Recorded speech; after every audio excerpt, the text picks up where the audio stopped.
एक गांव में रामू नाम का हलवाई रहता था। वह बहुत ईमानदार और मेहनती व्यक्ति था।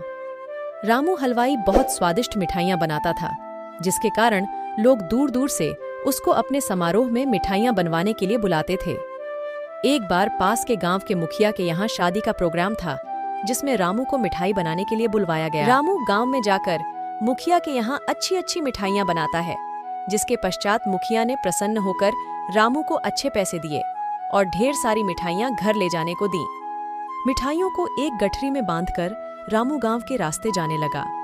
रास्ते में एक घना जंगल था और रामू को शाम भी हो गई थी और रामू जंगल से जा रहा था कि तभी अचानक रामू के सामने एक चुड़ैल आ गई। रामू चुड़ैल को देखकर बहुत डर गया, फिर डर के मारे वहीं रुक गया। इतने में चुड़ैल रामू को देखना खूब जोर से हंसने लगी। अच्छा हुआ जो तू आ गया, मैं कितने दिनों से भूखी थी, अब तू मेरा भोजन बनेगा।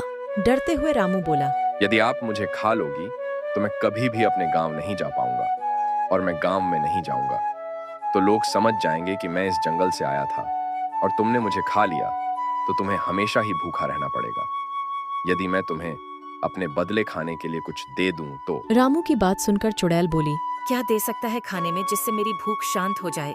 तो फिर रामू ने गठरी में बंधी हुई ढेर सारी स्वादिष्ट मिठाइयां चुड़ैल को दे दी। चुड़ैल बहुत भूखी थी, तो उसने उसी समय मिठाइयां खाना शुरू कर दी। मिठाइयां खाकर चुड़ैल बोली, यह मिठाइयाँ बहुत स्वादिष्ट है और मुझे बहुत अच्छी लगी, इसलिए मैं तुम्हें जिंदा जाने दे रही हूँ, लेकिन मेरी एक शर्त है कि तुम मुझे आगे भी मुझे इन मिठाइयों को लाकर दोगे। तो रामू बोला कि मैं बहुत गरीब हूँ और मिठाइयाँ बनाने के लिए बहुत सारे पैसे चाहिए और मैं इतने सारे पैसे कहाँ से लाऊं ताकि और फिर मिठाइयाँ बना सकूं। रामू की है। बात सुनकर चुड़ैल बोली, रुको, तुम्हें सोने की मोहर देती हूँ, जिनको बेचकर तुम मिठाइयों के लिए सामान खरीद लेना और मिठाइयाँ बना लेना। इसके बाद चुड़ैल अपनी गुफा में जाकर ढेर सारी सोने की मोहर लेकर आती है और रामू को दे देती है। रामू सोने की मोहर देखकर आश्चर्यचकित रह जाता है और वह चुड़ैल से मिठाई लाने का वादा करके अपने घर चला जाता है। इस तरह रामू ने अपने दिमाग से अपनी जान बचा ली और यह सारी बात अपनी पत्नी को बताई, जिसके बाद उसकी समझदार पत्नी ने रामू को दोबारा उस जंगल से आने के लिए मना कर दिया।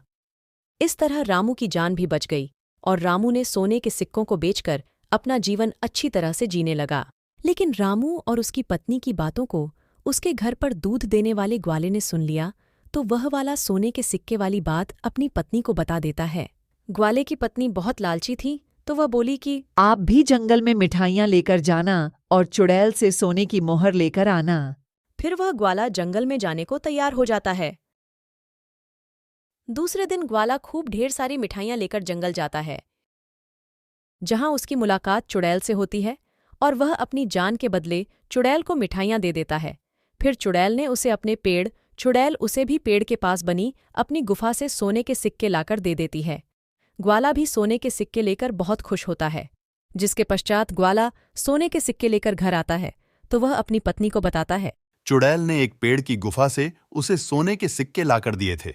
वह पेड़ को काटकर एक ही बार में सारे सोने के सिक्के निकाल ले। अपनी पत्नी के अनुसार ठीक वैसा ही ग्वाले ने किया, लेकिन पेड़ को काटते हुए देखकर चुड़ैल बहुत गुस्सा हो गई और उसने वहीं ग्वाले वहीं को मार दिया।